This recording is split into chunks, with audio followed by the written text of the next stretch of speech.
जय श्री राम। स्वागत है एक बार फिर से आपका हमारे चैनल जेवीडी पोस्ट में। अभी तक हमने एपिसोड में देखा कि देवी सुलोचना पहुंचती है मेघनाथ के पास और उनसे क्षमा मांगती है कि जो भी प्रकरण हुआ उसमें मेरी गलती नहीं है। उनको ये चीज बताता हूँ। अच्छा, वो क्षमा तो कर देते हैं, कहते हैं लेकिन ये गलती दोबारा नहीं होनी चाहिए। दूसरी चीज देवी सुलोचना उनसे कहती है कि ये जो आप कार्य करवा रहे हैं, जो आपके पिताश्री कार्य करने वाले हैं, ये पूरी तरीके से गलत है। अगर आप कहीं ना कहीं योद्धा हैं तो आप जाके सीधे युद्ध की चुनौती दे सकते हैं, उसमें स्त्री को बीच में लाने की क्या आवश्यकता है। तो मेघनाथ जी का एटीट्यूड वहां पे देख करके मजा क्या है कहने की, जिस तरीके से उन्होंने क्षमा किया ना, ठीक है दोबारा नहीं होगा। अच्छा, एक चीज देखने लायक ये थी कि मेघनाथ जी के मन में ये चल रहा था कहीं ना कहीं कि अभी गलती के लिए माफी मांग रहे, हमको हमारी गलती बता रही है। पिताजी जो करते हैं सो सही है और मैं पिताजी का अंध अनुकरण करूंगा। अंध अनुकरण मतलब वो जो कहेंगे मैं वो करूंगा। पिता मेरे देवत्व अमर तो है और सारी शक्तियां भी हैं, त्रिलोकाधिपति है, तो जो कर रहा है वो सही है, सब भगवान है सब। दूसरी तरफ हम देख रहे हैं कि हनुमान जी किस प्रकार से सुग्रीव की पत्नी को लेने जा रहे होते हैं, रोमा जी को, कि बाली वहां पर पूरी तरीके से शो कर देता है कि हमारा आधिपत्य हो गया है। और वो सुग्रीव की पत्नी रही नहीं, जो हाँ। अपना रक्षण स्वयं नहीं कर सकता, वो अपनी पत्नी का क्या करेगा। तो मैंने उनको अपने आधिपत्य में ले लिया। देखने वाली बात ये थी कि जब बजरंगबली गुस्सा हुए तो वो स्वयं सामने आके खड़ी हो गई रोमा जी कि नहीं, मैंने इनका जो है वो शरण ले ली, मैं अब इन्हीं के अधीन हूं। कहीं ना कहीं अपने पति की रक्षण हेतु उन्होंने अपना सर्वस्व त्याग किया। एक भय है उनके अंदर कि हाँ, कहीं ना कहीं अगर बाली चाह ले तो वो सुग्रीव का अंत कर ही देंगे, इसलिए उन्होंने उनका कहना मान लिया है। अब देखते अपने हैं पति की जान बचा रहे। देखते हैं आगे किस प्रकार के प्रकरण होते हैं, क्योंकि वन में गए हैं प्रभु श्री राम जी, स्वर्ण के पीछे कई प्रकरण एक साथ हो रहे हैं, मजा आ रहा है देखने में। शुरू करते हैं एपिसोड 179 पार्ट 1।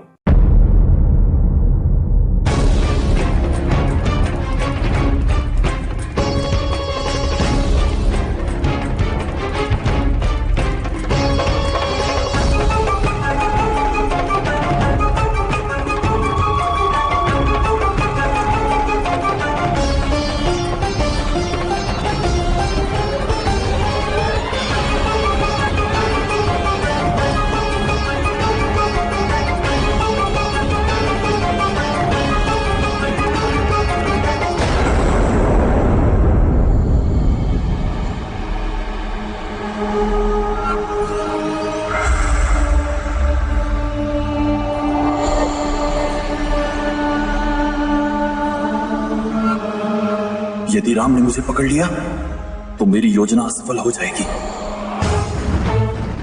अब मायावी शक्ति ही मुझे इस जाल से मुक्त करा सकती है।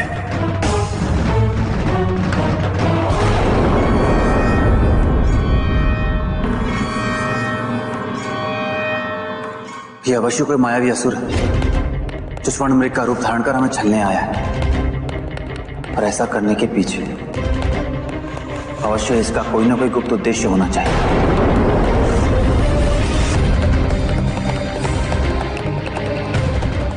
कहीं इसका उद्देश्य मुझे आश्रम से दूर लेकर जाना तो नहीं, ताकि असुर सहजता से आश्रम पर आक्रमण कर सके। मुझे आश्रम लौटना होगा। ये तो आश्रम की ओर लौट रहे हैं। लगता है इन्हें मेरी योजना का पता चल चुका है। मुझे कुछ भी करके इन्हें रोकना होगा। राम, क्या हुआ राम? यशस्वी वीर, पराक्रमी योद्धा, रघुकुल नंदन राम एक मृग से भयभीत हो गया। मैं तुम्हें यहाँ क्यों लाया हूँ, ये जानना नहीं चाहोगे? कौन हो तुम और मुझसे क्या चाहते हो?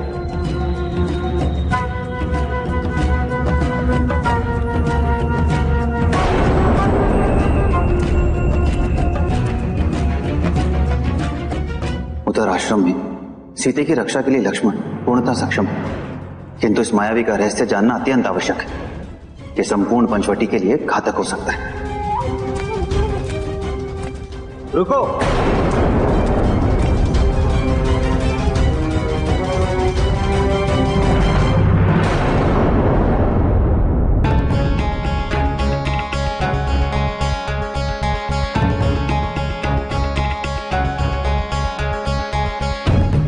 यदि तुम शीघ्र ही अपने वास्तविक स्वरूप में नहीं आए तो तुम्हारा वध करने के अतिरिक्त मेरे पास कोई और विकल्प नहीं रह जाएगा।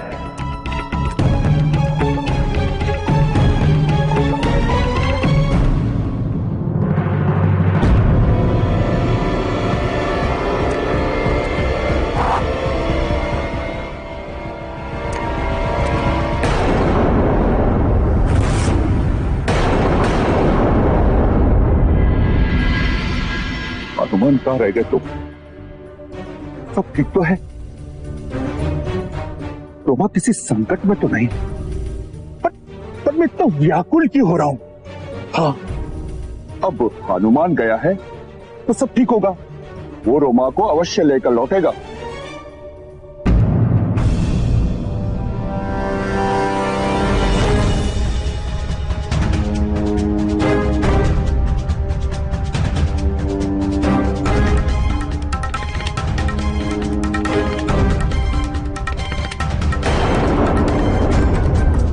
रोमा नहीं दिखाई दे रही।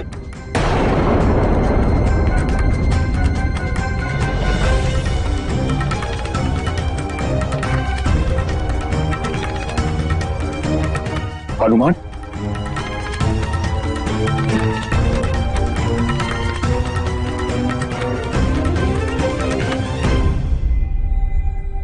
क्या हुआ? रोमा कहाँ है? हनुमान, तुम उसे लेने गए थे, तुमने मुझे आश्वस्त किया था। बोला हनुमान, क्या हुआ उसे? भैया ने उसे दंड तो? सत्य कहो हनुमान, सत्य कहो। कैसे है मेरी रोमा? बोलो। देवी रोमा ठीक है सुग्रीव।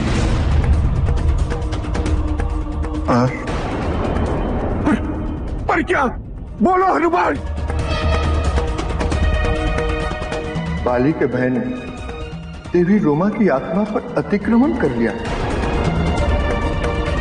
मुझे जितना समझ आया उससे यही स्पष्ट होता है, देवी रोमा को भय था कि बाली तुम्हारी हत्या कर देगा।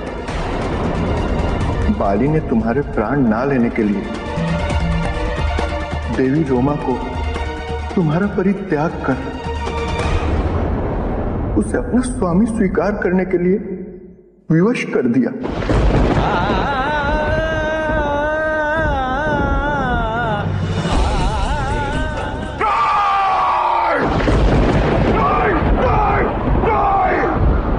मैं अपना अपमान सहन कर सकता हूं, पर रोमा का अपमान कदापि नहीं। बाली, तुमने जो किया वो क्षम्य है। तुम्हें इसका मूल्य अपने प्राणों से चुकाना होगा। बाली!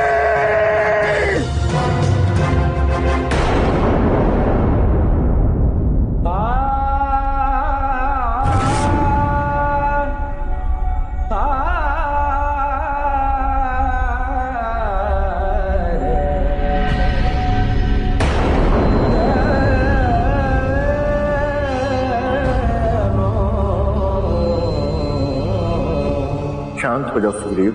हट जाओ हनुमान, आज मुझे कोई नहीं रख सकता, तुम भी नहीं। यदि आज बाली जीवित रहा तो मेरा जीवन अर्थहीन है। सुग्रीव, ये उचित नहीं है सुग्रीव। हट जाओ, छोड़ दो मुझे। हनुमान छोड़ दो, छोड़ दो मुझे। रोमा के साथ हुए अपमान का प्रतिशोध निश्चित है। छोड़ो हनुमान, छोड़ दो।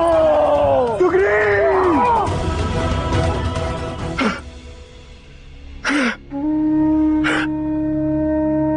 सुग्रीव, आवेग में निर्णय मत लो सुग्रीव।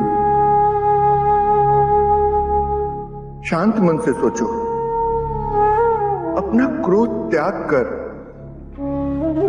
क्या तुम्हें इसमें बाली का षड्यंत्र नहीं दिखता है?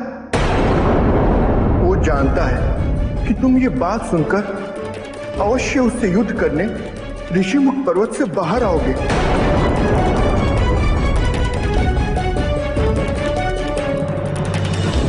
और फिर वो तुम्हारी हत्या कर देगा।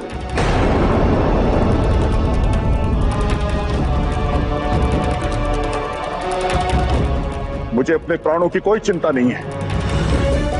मुझे तो उस दुष्ट बाली से रोमा को मुक्त कराना है। प्राणों की चिंता ना होना वीरता है, किंतु व्यर्थ में प्राण गंवा देना मूर्खता है। यदि तुम देवी रोमा को सुरक्षित देखना चाहते हो, उन्हें बाली से मुक्त कराना चाहते हो, तो तुम्हें धैर्य रखना होगा, उचित समय की प्रतीक्षा करनी होगी, और तुम्हारी मृत्यु उपरांत देवी रोमा का क्या होगा, ये तुमने सोचा है?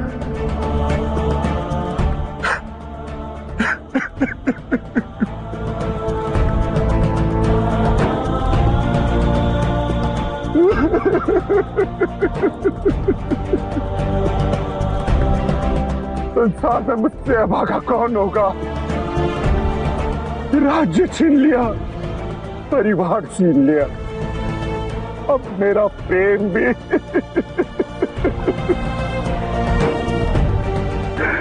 बाली भैया ने सब छीन लिया, मेरा सब छीन लिया।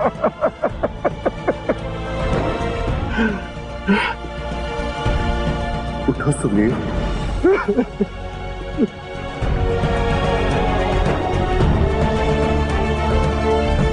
सुग्रीव, सब वापस मिलेगा तुम्हें, वो भी सम्मान पूर्वक। तुमने जो भी किया वो धर्म संगत था। स्मरण रखना, धर्म की सदैव जीत होती है और सत्य कभी पराजित नहीं होता।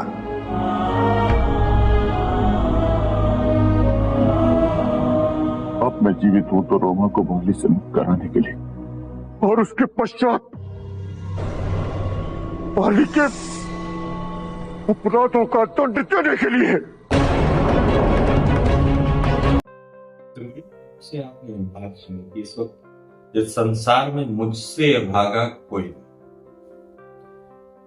राज्य न रहा परिवार, और पत्नी प्रेम सहित वो भी हार गया हूं, छीन लिया गया है, और मैं कुछ नहीं कर सकता।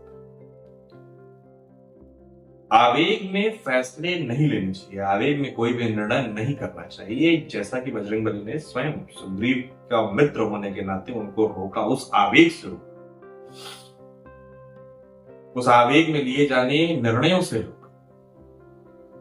क्योंकि हो सकता है जाते, जैसा कि बाली को आशीर्वाद वरदान प्राप्त कि आदि शक्ति सामने वालों को हस्तांतरित हो जाती, तो जीत पाना तो असंभव है।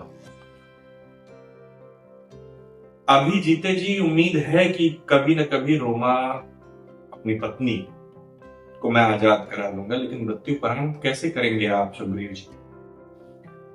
तो चीजें समझाने पे ही समझ में आती है, शांत मन से सोचने पे समझ में आती है। कई बार लगता है कि ये कायरतापूर्ण कार्य है, पर आवश्यक नहीं कि वो कार्य कायरतापूर्ण हो। तो बाली का वध आप जिस प्रकार से देख रहे हैं कि छल के द्वारा ही हुआ। अच्छा, दूसरी तरफ हम लोगों ने देखा कि किस तरीके से राम जी को पता चल चुका कि ये मायावी असुर, उस असुर के पीछे का उद्देश्य भी पता चल गया है।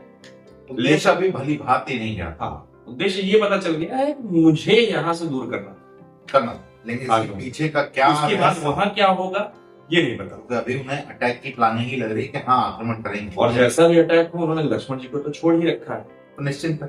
तो निश्चित देखते हैं आगे किस प्रकार के प्रकरण दिखाते हैं, क्योंकि लक्ष्मण जी बहुत विवश होकर निकलेंगे वहां से कुटिया से, और वो विवशता क्या है वो देखने में अभी आगे आने वाला है। फिलहाल इस एपिसोड को यही करते हैं हम सब, शीघ्र ही मिलेंगे नए साथ, तब तक के लिए राधे राधे।